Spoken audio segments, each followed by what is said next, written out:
Welcome to Sister Elenda, the official Church of Athreos parishioner outreach program. As far as our opening hand goes, man, I'm not wild. Let's go and mulligan on this one. We could keep, but yeah, let's go and mulligan on this one. No, not too wild. I was hoping to get just a little bit of card draw. Let's go one more go. Yes, we'll make this work. We've got 3 lands, Swords of Plowshare, Suture Priest. We'll keep on this one. Hopefully something good on top. Let's go and put that on the bottom for right now, actually. Let's go and lead off with the Catacombs. I think that sounds like a good thing. Lead off the Catacombs and anything else. We're going to go and pass the turn to our opponent. We're playing Elenda, the Dusk Rose, the official Church of Athreos outreach program. Lifelink, whenever another creature dies, put a +1 counter on Elenda. Whenever Elenda dies, create X/1/1 white vampire creature tokens with lifelink where X is Elenda's power. Playing against Sliver Queen. The one true queen to live. Just dumb. Tried to make something up, didn't know what I was going to do. Sliver Queen, Wooburg. 2 colorless, create a 1/1 colorless silver creature token. Alright, there we go. And we will see if we're playing it against actual slivers. Sometimes when it tends to be 5 color, it tends to be 5 color good stuff. With that being the official commander, but we'll see. Let's go ahead and crack the Catacombs, and then I'll kind of explain what we're doing with the deck here in a second. Hopefully we get into a little bit more action than what we've got in the hand right now. Suture Priest is a very fine parishioner for the church, but Suture Priest by herself is not the best in the world. Let's go ahead and crack the Catacombs. Let's go ahead and search up that Godless Shrine because, oh yes, we love Athreos. We love some Athreos around here. And we'll kick it back over there and see what we draw into. Draw into Pawn of Ulamog. Okay, let's go and get the Swamp down. Let's go and go for Suture Priest. That is something. I like Pawn of Ulamog. We can get something done with that. It kind of amplifies online with the Elenda, the Dusk Rose. Anything else? No, we're going to go and pass the turn to our opponent. We cover both commanders. There's free time. We can talk about whatever we want, and then it will be the official Church of Athreos. This is the first Church of Athreos spinoff deck I've ever made. Really excited about it. When Elenda got released, it was one of those cards that I'm like, oh my gosh. We're definitely making room in the Church of Athreos for Elenda. And then the more that I thought about it, I was like, man, because I want to, always build the new commanders. And I was like, I want to build Elenda, and I kind of want to build some sort of Church of Athreos spinoff for it. So here we are, the first Church of Athreos spinoff deck. I'm really excited about that. And it also allows me, I'm very passionate about the Church of Athreos. I love coming up with those intros. I just don't have I'm trying to think how to say it.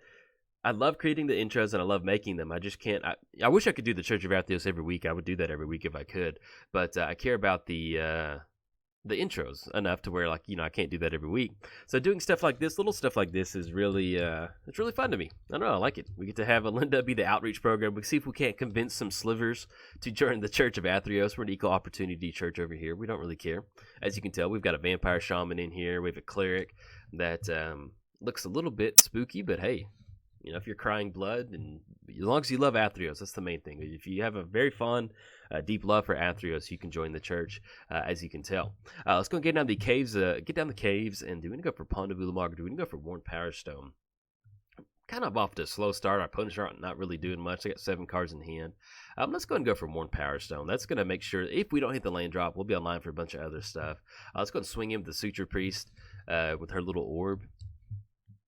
Yep, little orb. Make sure she's holding that, or if it's not a moon in the background, I'm going to double check that once we swing the Suture Priest, and then we're going to go and pass the turn to our opponent. Yeah, it looks like she's holding it, and I don't think it's a moon, but very creepy art on Suture Priest. In fact, it's very creepy. I'm not a horror. Okay, no, this is their end step. Never mind. Telling time. Okay, that's fun. I'm not really much of a horror movie person. I do enjoy zombie movies. I like zombie movies. 28 Days Later is one of the best zombie movies out there. So I don't mind the horror genre in general. In fact, I love, as you can tell by the mimeoplasm, I like those old movies you see on Mystery Science Theater 3000, different stuff like that. And so, but when it comes to the supernatural movies, where I think it was called The Ring, when it came out, and I can't remember, but it's an Asian style movie to where they had this girl in a porcelain mask, or the little girl with hair in her face, or just in general, just if this is the main scary person in a movie, somebody who's crying blood and they have a porcelain face mask, I'm out. Peace out. I'm good. I don't need what's going on. And so I don't really like those scary movies. I don't see them. Stuff like the Paranormal Activity. I'm good. you won't catch me there. Let's go and get the planes down. I don't know. It scares me. I don't like being scared that bad. Let's go and get that Pawn of Ulamog. Let's get down. Let's go for the plains. But yeah, it's scary, man. I don't know, and especially anything with a little kid as like the main scary person. That's not a lot of fun. We're gonna use Suture Priest's ability. Yes, indeed. Gain that life. Go back to 30. Yeah, we're gonna keep this 28 turn clock going. Suture Priest has a little orb, and we're gonna establish a hard lock with the Suture Priest. Our opponent is digging deep into their library to find an answer to Suture Priest as we start swinging across, but we're not going to let up. We'll let them know that we mean business. So we're going to go get that down. I'm going to kick it over there. But yes, as far as the deck goes with Elenda, this is 100% Aristocrats. Oh, yes, I love it. If you don't know what Aristocrats is, it revolves around a card called Blood Artist. Let me get it popped up real quick. Make this just a little bit smaller. We'll do kind of like an impromptu deck. And we don't really have anything we need to do at instant speed. We do have a source of plowshare, but I can stop it before that happens. So basically, we have stuff like Blood Artist. So whenever another creature dies, target player loses 1 life and you gain 1 life. And we're going to use that in conjunction with something like a Viscera Seer, sacrifice a creature, scry 1. We start sacrificing some of our creatures, get those Blood Artist triggers going, and they just have a lot of fun. You can see we have stuff like Pawn of Ulamog, so whenever we do sacrifice a creature, it says you create a 0/1 Eldrazi spawn token, so that's going to be another way for it to amplify the creatures out. Then you add in the fact that we have Elenda as our commander. Whenever it dies, create X/1/1 vampire tokens, where X is the number whenever a creature dies. So we sacrifice one of our creatures, that's a counter on Elenda. We sacrifice that Pawn of Ulamog token, that's another counter on Elenda because it does not say non-token. And the next thing you know, you sacrifice Elenda that's sitting at a 20/20 or something like that, and you're just going to go to town. All right, so we drawn to Recruiter of the Guard. Let's go ahead and push in at Jace. I like that. Let's go, Jace. Let's go, buddy. We're going to swing in at Jace. That's going to be 3 coming across. See if we can't give him the word of Athreos. Tell him about Athreos, how fun it is at the church, all the different fun activities that we do, and see if we can't convince him to join. All right, there we go. Knock Jace down to 2. We're working on him. He might end up joining. Do we want to go? Let's go for Recruiter of the Guard. We need a sack outlet pretty bad. Yeah, I think I like that. It's going to be 1/2 off the 1 Power Stone. If we want to. We're sitting at 4 lands. We could go for something like Weathered Wayfarer. We need to get a sack outlet, though. We're kind of just sitting ducks in the water. And then we also need to find our way into Blood Artist or something like that to actually make it be worth our while. We could always go wide tokens. But, yeah, let's go and go for that. Let's go for Viscera Seer. I like that. Viscera Seer. We're going to gain a life off the Suture Priest. Yes, we're going to use that ability. Let's go and get down Viscera Seer. That way we can get some scry. If something does happen, let's say our opponent wants to bounce it back to the hand, and we really want them into the graveyard. What we can do is simply just sacrifice the creature, have it go to the graveyard, and get a scry going, start digging a little bit deeper. And also with the sack outlet, we can... So basically right now we're looking at about 7 or 8 tokens to get onto Elenda. So we can get down Elenda next turn, swing in, and then swing in at Jace. Every time I say Elenda, there's like this little video of a little boy where his mom was telling him something, and I guess the mom's name is Elenda. And the little boy, he's probably like, I'm not good at just like blind guessing ages, but he's probably like 2 or 3. He's old enough to talk, and he's old enough to be disrespectful enough to call his mom Linda. I don't know why, but anyway, he's calling his mom Linda. But Linda's trying to get onto him, and the little boy's going, Linda, no, listen, Linda, listen. So it's just like, every time I think of Elenda, I think of that. Think about this little boy telling his mom to listen to him, and how the mom's just sitting there just like, okay, that's so cute. I'm like, no, you gotta watch out, there's a little monster over there. Calling you Elenda, telling you to listen when he's like 3 or something like that. But anyway, yes, I love the Church of Athreos, and I'm excited to do spin-off decks like this, and a lot of fun. See if our opponent gambled for. They gambled for... I mean, I can't really see them gambling for Angel's Grace. I doubt that. So they probably got what they wanted, which is always a bummer. Because usually, one of the fun things about when your opponent goes for gamble, especially online, is you kind of reverse engineer what they really want really bad. And if you can tell, like, if they discarded something, they would have cast it prior to going for gamble. So you can say, like, oh, they got their card. Like, I still remember the time that, that's fine, go for the vault. I still remember the time that I gambled for Phyrexian Arena because I need to get card draw going. And that was my discard off gamble. And my opponent's like, I bet that's what you searched up. I'm like, yes, you did. Yes, you got it right, buddy. Okay, and our opponent finally resolves the vault. And they're going to go for Jace activation. But yeah, one of the fun things about playing Aristocrats is we're playing against, it appears to be a heavy 5-color control style deck. You know, we saw Angel's Grace, we saw the Vault, we saw Telling Time. Not really seeing a lot of Slivers out there. So one of the things that it makes it hard for control decks to deal with is to deal with aristocrats, because, you know, even if they have a board wipe, we can just bring everybody back, rinse and repeat. We actually want everybody in the graveyard to begin with. And a lot of our stuff is at instant speed activation. So if they have any sort of spot removal, we can do stuff in response to things. So it's always a lot of fun to kind of get that going. All right, let's see what we draw into. We need some Blood Artists. That's what we need really bad. Volrath's Stronghold. That's actually really good. Let's go and get the Stronghold down. The Strong Arm. I'll explain the Strong Arm here in a second. Let's go and swing in. Let's send the whole crew. Jace, we got Jace, and then Jace. If something does happen, we'll Viscera Seer our way out of it. Get the Scry going, get a little bit extra value. But the main part right now is we're going to take care of Jace. Thank you, Jace. And in fact, I think Jace is heavily considered joining the Church of Athreos now that he's in the graveyard. He's like, man, that sounds like a great idea. Let's go and get down Elenda. That's going to be 1, 2, and then 2 off the Worn Power Stone. That way we're still on line for Volrath's Stronghold if we want to search something up. You know, in fact, what we can do is we can sacrifice Recruiter of the Guard, put it on top, and then get down Blood Artist, and we'll be in a pretty good spot. I think I like that. Okay, we're going to pass the turn to our opponent. All right, opponent's going to go for Manamorphose. Let's see. Okay, it might just be cycling a card right now. I don't think we're going to... Hopefully we're not going to die to Storm at this point. I don't think we are. I've played enough against Modern Storm to where when I see Manamorphose, my heads just get really heavy. I'm just like, oh, okay, you got this. You got me. All right, so they're going to go for Impulse, just going for a little bit of cycling, actually, which is not too bad. Okay, and they go for Impulse. Now, as far as our board state that we got developed right now, we do need to watch out for the Fairy Conclave. That is something that they can turn into a 2/1 token. We're going to be able to take care of it either way that we swing in. We just don't want to lose a creature unless we absolutely have to.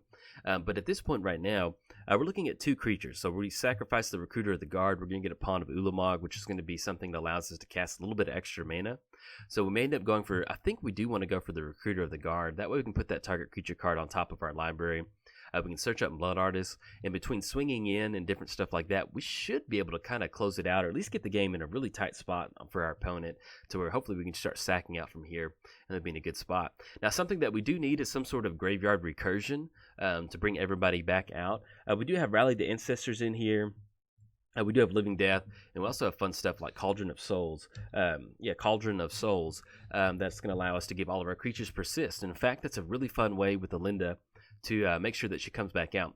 Oh, exactly. I always need to make a point when I start the video. With Elenda, whenever she dies, she has to go to the graveyard to get those vampire tokens. So if you're thinking about building Elenda, you definitely need to keep that in mind. You need to build some safety valves in your deck that will allow you to bring back Elenda. With my particular build, we're looking to get into spots where we get down Elenda as a finishing aristocrat thing. So, you know, typically if Elenda ends up in the graveyard, it's not the end of the world. We want her there because we're going to use those vampire tokens to kind of close the game out. So you can kind of see that. Our opponent did go for Dark Petition, but one of the fun things about Elenda is that we can get Viscera Seer going, get some good scries going, but do we want to go ahead and go for Recruiter of the Guard and put that on top? Opponent's only sitting at 1 total mana. Yeah, I think I like going for that. We need some Blood Artists. Let's go and sacrifice Recruiter of the Guard. Get that Pawn of Ulamog. We get a +1 counter on Elenda. Oh, look at this beautiful. Love aristocrat triggers. Always yes, and then always yield to the Elenda, and always yield. Get that Pawn of Ulamog token onto the battlefield. And it's really nice that they said whenever another creature dies and not non-tokens. So once you get those tokens going, oof, yes. And then we also have Suture Priest out there. Yes. Oh, I'm right at home. Let's go and put that on the bottom for right now. I don't think we want to draw into that. Let's go ahead and activate the Volrath's Stronghold. Put the Recruiter of the Guard on top with the Caves. That way we can search up that Blood Artist, and we'll just be in a good spot to kind of start between this combat step and actually getting down Blood Artist. Well, we'll be in a good enough spot to hopefully kind of close it out. Let's go ahead and go for Recruiter of the Guard. That's going to be 2 off the Worn Power Stone. And we'll see what our opponent's kind of searching up a little bit. I don't know. We'll see what they got going on. All right, we're going to use Recruiter of the Guard's ability. Let's go ahead and grab that Blood Artist. Oh, yes. And you always want to search up Blood Artist first, and I'll kind of explain the reasoning for that here in a second. Let's go and get down Blood Artist. That's going to be black, and then tap out for, I guess we'll tap out in the Stronghold. That way, we don't necessarily need more than 1 mana, but we can represent it. Get down Suture Priest, we're going to gain that life. But you can see where, you know, you basically... The fun thing about aristocrats is the deck itself is not that, these individual creatures are not that good. But when you combine them, you know, stuff like Suture Priest, we're getting some incremental card draw. We don't want to send the Eldrazi spawn in. That's going to be 2, 1, 2, 1, 2. Yeah, we're going to send that in. I guess technically if we wanted to, we could start sacrificing some creatures to get some Blood Artist triggers going and end up with a really big Elenda. But it's going to be 2, 4. It's going to be 6 coming across. Put them down to 14. That's going to be 1, 2, 3, 4, 5, 6, 7, 8. We might be able to close it out right now. Let's go ahead and go for that. Okay, so we're going to be swinging in. And in fact, let's go ahead and let's do some stuff. Let's go and sacrifice the Eldrazi spawn token. Get the Blood Artist trigger going. Get the Elenda trigger. And we'll go and sacrifice the Recruiter of the Guard. We just want to maximize the amount of damage that we're going to be able to get in. Let's go and sacrifice the Recruiter of the Guard. It's going to be a Pawn of Ulamog trigger, the Blood Artist trigger, and then Elenda. Put a +1 counter on her. They're going to gain 1 life, lose 1 life. Puts them down to 18. Create a 0/1 Scion token. And then we'll get that Suture Priest trigger. Oh, we're going to town right now. Yes, Athreos would be so happy right now. Let's get the Scry out of the way, and then Wake the Dead. Yes, I'll put that on top in a heartbeat. That way we can bring somebody back, and then we'll leave that on top again. Let's go and sacrifice, use Viscera Seer to sacrifice the Eldrazi spawn token. That's going to be another Blood Artist trigger. It'll be a +1 counter, so we're looking at 5 coming across. That's going to be 7, 8, 9. Yeah, I think we've got this one. Between those extra tokens coming down. Get the Scry going, leave that on top again. Okay, we swing in. Once I said, that's going to be 7. Puts them down to 8. Let's go ahead and make sure that Elenda goes to the graveyard instead of the command zone. Graveyard, not command zone. All right, so let's go ahead and sacrifice. Let's get over to our main phase. We're going to go ahead and sacrifice Elenda, get those 4 vampire tokens onto the battlefield. There we go. Actually, we can go ahead and sacrifice Suture Priest, because it's not going to really matter on that live game. Get the Pawn of Ulamog trigger going, Blood Artist. We always need to kind of basically save Elenda for last. That way we can get the maximum effect out of our creatures. And with Pawn of Ulamog, it's not going to really matter once we get those tokens on the battlefield. And the reason for that is that it won't really... There we go. Sacrifice the Ulamog trigger. This can be 1 Blood Artist trigger. It doesn't care about non-token creatures. It doesn't care about token creatures, Pawn of Ulamog, basically. So it's not going to matter how we sequence that one. Okay, we have the Scries on the stack. Let's go ahead and sacrifice the Pawn of Ulamog. Get that last Ulamog trigger, Blood Artist trigger going up top. And then we're going to have the Elenda trigger. And once again, we're going to make sure that Elenda goes to the graveyard. I'll double click. Last thing we want to do is get some good aristocrats going, and then we end up missing it for some reason. Okay, yes, we're going to use that ability. Let's go and Viscera Seer to sacrifice the Eldrazi spawn. Blood Artist trigger targeting our opponent. Get that +1 counter, and then we'll be able to get those vampires going. Oh, yes. Wonderful. Hopefully Sliver Queen will be convinced enough to join the church.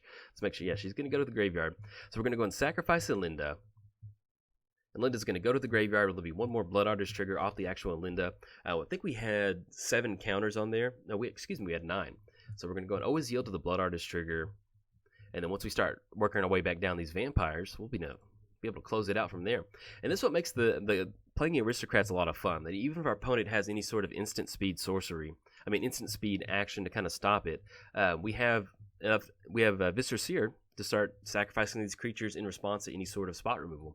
So really, you can kind of keep your Blood Artists on the battlefield. You don't have to worry about some sort of spot removal hitting them. And that should be the last Blood Artist trigger. There we go. Close it out. Beautiful, beautiful church service by Elenda. And if you enjoyed the video, like and subscribe. Thanks. Bye.